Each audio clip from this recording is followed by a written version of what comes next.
Alhamdulillah, yang pertama saya mengucapkan jazakumullah khairal jazakillah khairal jaza kepada Ibu Ida.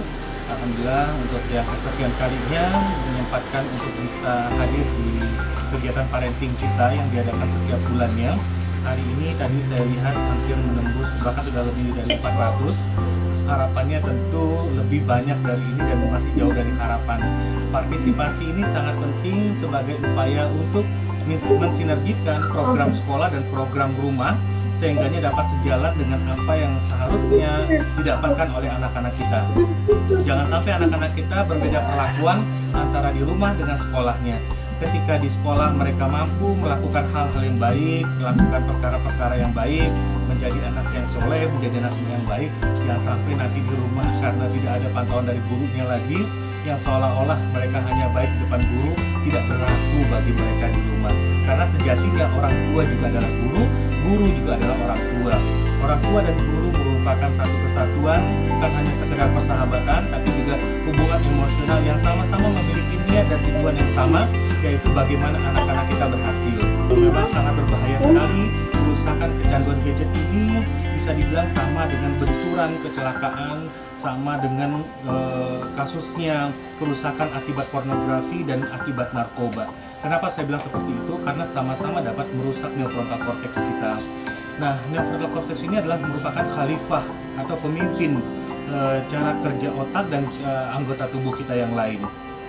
Jadi kalau ini rusak tentu akhirnya sangat merusak apa yang menjadi sikap dan perilaku kita. Nah, mengecilnya neofrontal tadi akan membuat kita kehilangan 3 kemampuan dasar manusia. Yaitu yang pertama adalah kemampuan fokus atau kemampuan konsentrasi. Kemudian yang kedua adalah kemampuan membedakan mana yang benar, mana yang salah, mana yang baik dengan mana yang buruk. Yang ketiga yang paling penting adalah menurunnya kemampuan mengambil keputusan. Nah, dari yang pertama tadi yaitu menurunnya kemampuan konsentrasi. Jadi wajar saja ketika anak kita dalam melakukan kondisi apapun dia nggak betah, dia nggak nyaman karena yang ada di pikirannya adalah sesuatu yang menarik, sesuatu yang dia sukai, sesuatu yang sudah menyandu bagi dia, itu main games. Dia tidak bisa berlama-lama belajar karena apa? Pengen buru-buru main game, dipancing terus, dipanggil terus main game karena dia tahu itu main game enak.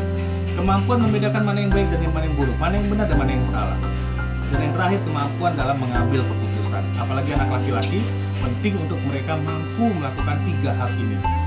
Dalam Al-Quran disebutkan Fatimah rahmati minallahi salam ma'akum tafadzul al-qab lam fadu min haulik fa'fu anhum wastaghfir lahum wasyawirhum fil amr fa iza azamta fatawakkal 'ala Allah. Dalam ayat ini intinya Allah mengajak kita untuk selalu mengedepankan musyawarah, selalu mengedepankan yang namanya setelah musyawarah ada tawakal, selalu mengedepankan kata maaf dan memaafkan. Artinya sepahit-pahitnya perilaku anak itu adalah merupakan ujian, dan tentunya sebagai orang tua harus mengedepankan maaf terlebih dahulu. Yang tadi sudah disinggung oleh Ibu Ida bahwasanya cobalah ajak anak-anak kita bermusyawarah. Kita harus bisa menjadikan anak-anak kita ini bukan seseorang yang harus didikte, kamu harus begini, kamu harus begini, kamu harus begini, tidak.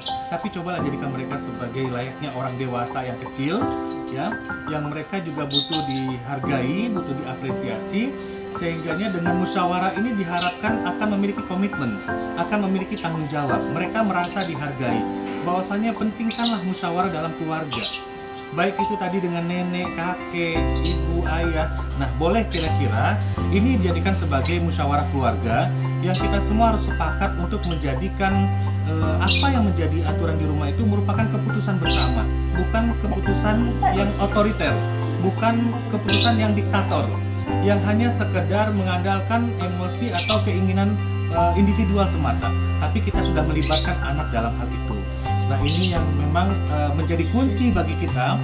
Sesulit apapun masalah, insya Allah mudah-mudahan dengan musyawarah ini kita bisa selesaikan bersama-sama. Saya ingin memberikan tips kepada para ayah bunda dan orang tua kita semua dalam merubah anak, dalam merubah seseorang.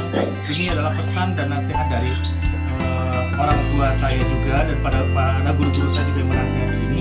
Lakukanlah 4 hal ini dengan upaya agar kita berikhtiar sebagai orang tua. Yang pertama, sudahkah kita menjadi contoh bagi anak-anak kita? Sudahkah kita menjadi teladan yang baik bagi anak-anak kita? Karena walau bagaimanapun, satu teladan, satu contoh lebih baik daripada 1000 nasihat. Bagaimana kita menginginkan anak kita rajin berolahraga, olahraga juga orang tuanya terlebih dahulu. Bagaimana kita menginginkan anak-anak kita taat beribadah, beribadahlah terlebih dahulu orang tuanya. Bagaimana kita menginginkan anak-anak kita memiliki kata-kata yang lemah lembut, maka orang tuanya lah yang harusnya mencontohkan yang perkataan yang lemah lembut tadi. Karena seperti kata pepatah, buah tidak jatuh jauh dari pohonnya. Maka cobalah menjadi bahan introspeksi bagi kita semua. Sudahkah kita memberikan contoh yang baik bagi anak-anak kita? Kemudian yang kedua, setelah kita memberikan contoh, sudahkah kita memberikan qaul ma'ruf, perkataan yang baik, perkataan yang fokus kepada mengajak kepada kebaikan, perkataan yang menginginkan anak-anak kita untuk menjadi lebih baik.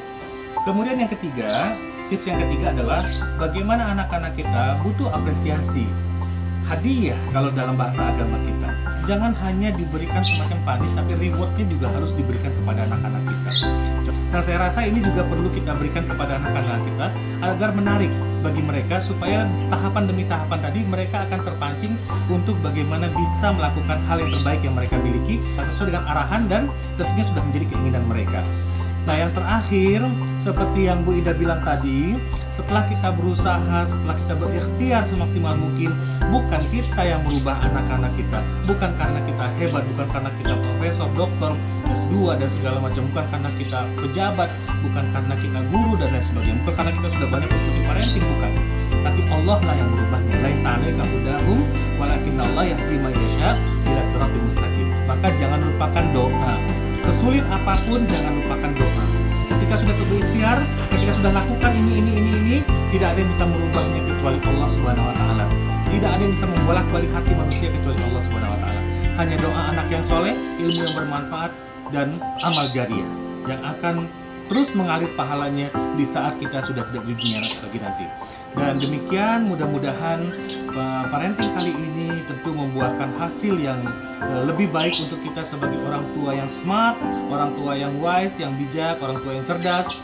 Jangan sampai salah dalam mendidik anak-anak kita, karena salah dalam mendidik akan membuat anak kita mengalami kecederaan pembinaan yang itu akan membekas sampai hari tuanya nanti. Ini merupakan sebuah pesan yang tepat untuk kita semua. Mudah-mudahan para ayah bunda semua bisa mengamalkan apa yang sudah didengar tadi dari Ibu Ida, dan sedikit demi sedikit kita amalkan. Mudah-mudahan ini menjadi bermanfaat bagi kita semua.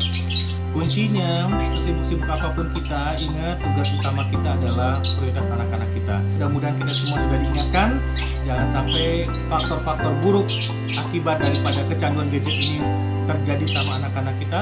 Kalaupun sudah nampak gejalanya, ini adalah peringatan Allah kepada kita. Ayo, mulai dari sekarang, mari kita perbaiki bersama-sama. Insya Allah belum terlambat. Demikian, dan terima kasih kepada Ibu Ida, terima kasih kepada Ibu Ida Sulanda Hajar Rasmaini, seluruh majelis guru, kepala sekolah, kepala divisi. Mudah-mudahan apa yang kita laksanakan pada hari ini mendapatkan keberkahan dari Allah Subhanahu wa taala. Aktafi bihadzal kalam. Wassalamualaikum warahmatullahi wabarakatuh.